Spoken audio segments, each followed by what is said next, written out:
permasalahan terkait dengan ASN atau tenaga guru ASN di pendidikan dasar dan menengah.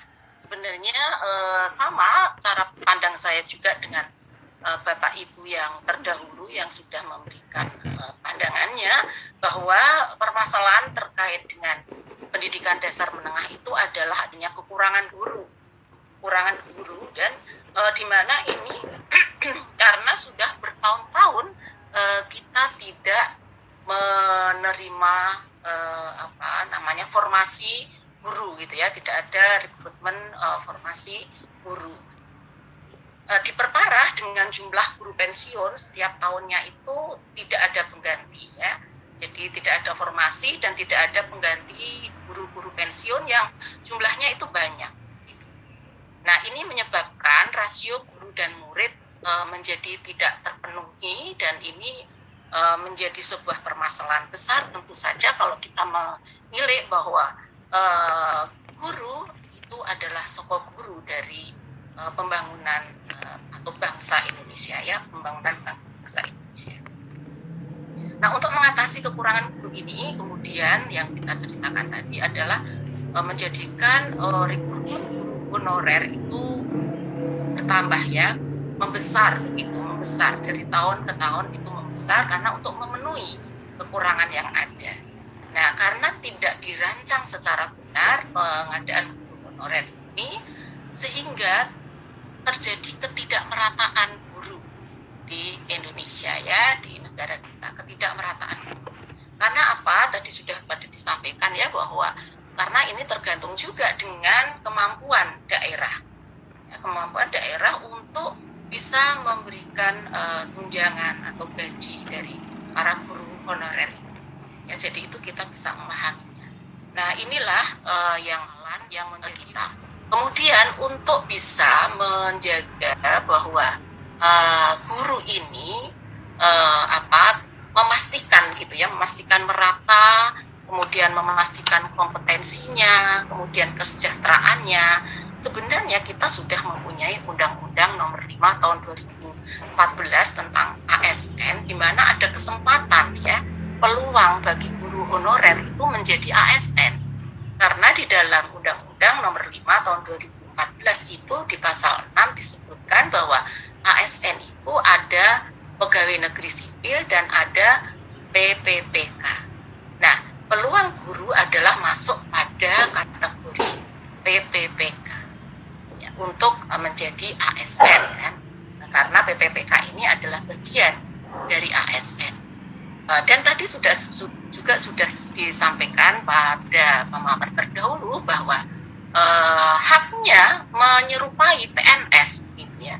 Haknya menyerupai PNS yang membedakan hanya tunjangan pensiun. Hanya tunjangan pensiun sebenarnya. Jadi ini luar biasa kesempatan yang bagus untuk dalam rangka tadi untuk meningkatkan kesejahteraan dari para guru honorer, karena kita tahu cerita tentang guru honorer di daerah itu miris sekali karena tidak diperhatikan kesejahteraannya ya, gaji yang sangat minim, yang tentu tidak pasti begitu. Nah, jika pemerintah membuka peluang untuk memasukkannya ke dalam P3K, ini adalah sangat bagus ya, menjadi sebuah peluang menurut saya seperti itu. Dan Bapak Ibu yang saya hormati, ya di dalam Undang-Undang Nomor 5 Tahun 2014 tentang ASN, pegawai ASN yang diangkat ya, P3K itu adalah pegawai ASN yang diangkat sebagai pegawai dengan perjanjian kerja oleh pejabat pembina kepegawaian sesuai dengan kebutuhan instansi pemerintah dan ketentuan undang-undang tersebut. Nah, pegawai ASN yang diangkat dan dipekerjakan dengan perjanjian kontrak ini sesuai dengan waktu yang ditetapkan. Jadi, jika dalam jangka waktu kontrak yang ditetapkan telah selesai, maka masa kerja P3K bisa berakhir atau bisa diperpanjang sesuai dengan kebutuhan. Jadi ini juga mengakomodasi kepentingan dari pemerintah juga, Bapak Ibu ya, karena kalau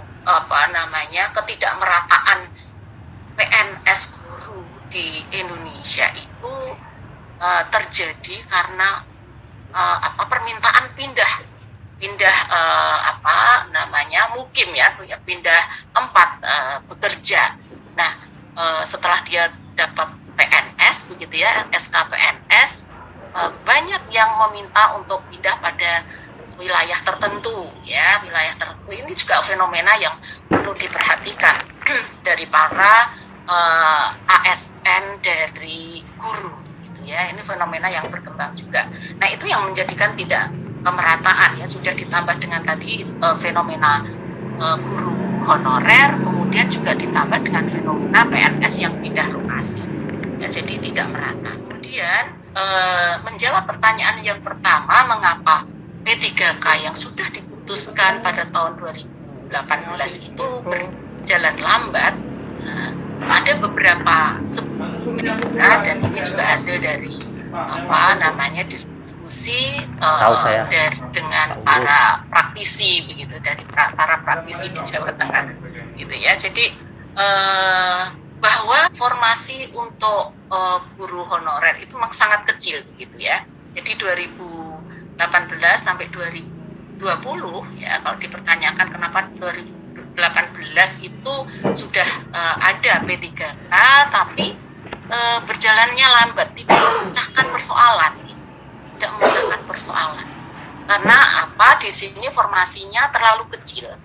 Jadi kalau ada kebijakan untuk 1 juta penerimaan P3K itu saya kira wajar ya, dan bisa diterima begitu. Bahkan itu masih kurang ya kalau kita hitung-hitungan,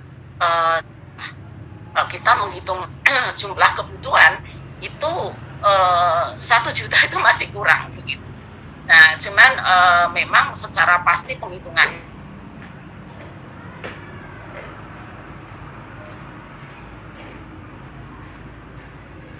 Halo, dokter. Iya, sinyalnya Ya, menghilang. ya, Ibu. Jadi sempat menghilang selama 15 detik, Bu. Oh, iya, Allah, maaf. Ulangi kalimat yang terakhir mungkin. Oh, iya. Di slide ini ya, masih di slide ini ya, Ibu ya. Masih. Jadi mengapa P3K itu yang sudah diputuskan pada tahun 2018 itu berjalan lambat ya, itu fenomena yang berkembang adalah bahwa dari 2018 sampai 2020 itu penerimaan formasi guru honorer itu sangat kecil. Kemudian sistem seleksi itu dirasakan memang susah bagi guru honorer. Jadi saya ingin menyampaikan juga bahwa guru honorer atau GTK honorer itu belum tentu muda usia. Malahan kalau kita melihat pada saat penerimaan besar-besaran dari GTK, penerimaan GTK honorer itu di tahun 2005 ya sampai 2010. Nah, kalau sekarang berarti GTK honorer itu sudah masa kerjanya lebih dari 10 tahun Bapak Ibu. Jadi sudah tidak muda lagi begitu ya. Nah, ini makanya memang perlu pemetaan ya. Jadi tadi saya pikir pemetaan tentang usia, tentang kebutuhan tiap daerah itu memang sangat diperlukan. Saya coba untuk mencari di internet, data-data itu sangat minim Ibu Bapak sekalian ya. Jadi sangat minim untuk bisa menunjukkan seperti apa sih sebenarnya guru honorer kita itu gitu. Kemudian sebagian dari guru honorer itu inginnya ya PNS tentu saja ya, jadi kurang tertarik P3K. Ketika ada penerimaan P3K, ya nggak yakin, saya ingin memilih PNS. Nah itu.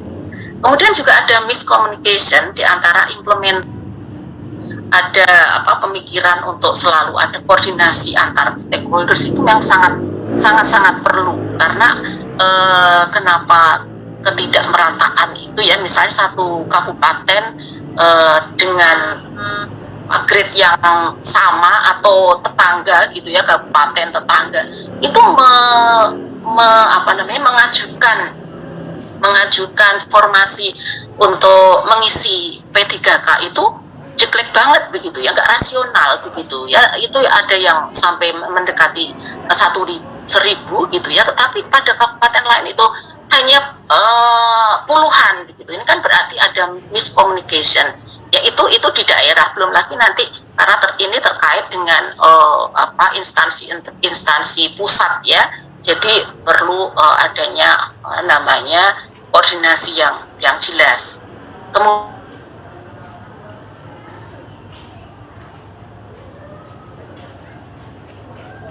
halo Prof. Halo Pak. Iya, silakan. Ya. Diteruskan. Ya. Sejumlah guru honorer meminta sistem seleksi tersebut dihapuskan karena dianggap tidak menghargai masa bakti mereka yang sudah bekerja puluhan tahun ya. Jadi itu yang memperlambat kondisi. Jadi menurut saya solusinya untuk masalah ini mungkin ya, ini memerlukan pemetaan tenaga honorer tidak saja berdasarkan jumlah yang dibutuhkan di berbagai tempat, tetapi juga dari sisi usia, dari sisi masa kerja dan selanjutnya, karena ini terkait nanti dengan kebijakan untuk rekrutmen P3K. Diperlukannya koordinasi antar instansi terkait dan memastikan komunikasi secara merata. Baik, kemudian fenomena pengangkatan GTK honorer dari waktu ke waktu itu seperti apa? Ya, jadi saya coba flashback gitu ya, 2005, maaf, bagaimana Ibu? Masih di, ya? Masih, silahkan ya. Ya, fenomena pengangkatan GTK honorer dari waktu ke waktu, saya coba flashback 2005 sampai 2010 itu pengangkatan guru honorer ke PNS itu tanpa tes, Bapak Ibu ya, tanpa tes. Jadi itu besar-besaran di sini, gitu. Kemudian PP nomor 48 tahun 2005 pengangkatan tenaga honorer itu didasarkan pada usia dan masa kerja. Kemudian ada PP perubahan ya dari PP 48 tahun 2005. Kemudian setelah ini, Ibu Bapak sekalian saya hormati, kita memiliki undang-undang yang memang sangat penting ya untuk kita perhatikan bersama. Ada undang-undang tentang ASN, yaitu Undang-Undang Nomor 5 tahun 2014, di mana kalau kita membicarakan P3K itu masuk di dalam kategori ASN. Sehingga kalau kita memang mau memegang undang-undang ini, pengangkatannya harus berdasarkan pada kualifikasi, kompetensi, kinerja, ya, bukan pada senioritas, ya, bukan pada masa kerja. Tuh. Karena yang ditonjolkan adalah merit system di dalam undang-undang ini. Gitu. Itu yang ingin saya tekankan di sini. Baik. Kemudian terkait dengan dasar kebijakan anggaran dalam pengangkatan GTK honorer menjadi P3K, ini memang ada perpres ya. Jadi kalau Ibu Neni tadi sudah menceritakan dari undang-undang, ada PP dan segala macam, saya melihat secara operasional itu ada ada PP untuk P3K. Ya, ada peraturan presiden, perpres, gitu ya, lebih operasional. Di mana P3K akan memperoleh hak pendapatan berupa gaji ya dan tunjangan dengan besaran yang sama seperti PNS level jabatan atau level kelompok jabatan. Nah, kemudian saya lanjut pada pertanyaan apakah perlu tes kompetensi ya. Karena saya pegang pada undang-undang gitu ya, dan pada kebutuhan yang ada tentu saja rekrutmen sistem merit ya, artinya penerimaan ASN melalui tes itu memang sangat dibutuhkan karena itu tertuang di dalam undang-undang. Jadi tes kompetensi untuk mengangkat P3K itu masih diperlukan. Hal ini ya kenapa? Karena demi mendapatkan tenaga profesional yang berkualitas. Ya, karena hal ini tentu dalam jangka panjang menghasilkan mutu pendidikan yang lebih baik. Nah, fenomena tadi bagaimana untuk mengatasi GTK honorer yang tidak lolos gitu ya, tidak lulus tes gitu ya. Ini ada fenomena menarik di Jawa Tengah ya, yang dipakai oleh yang dikeluarkan oleh PGRI. Ada pendampingan GTK honorer untuk menghadapi seleksi itu. Ini juga ini mungkin kebijakan daerah barangkali ya. Kebijakan daerah. Jadi ada pendampingan. Jadi tadi memang ada usul dari Pak Teguh kemudian dan kawan-kawan, mungkin ada selain tes seleksi ya dengan materi yang sudah ditentukan, juga harus ada pembobotan dari sisi masa kerja gitu ya, dari sisi masa kerja. Ya semua itu terkait kompetensi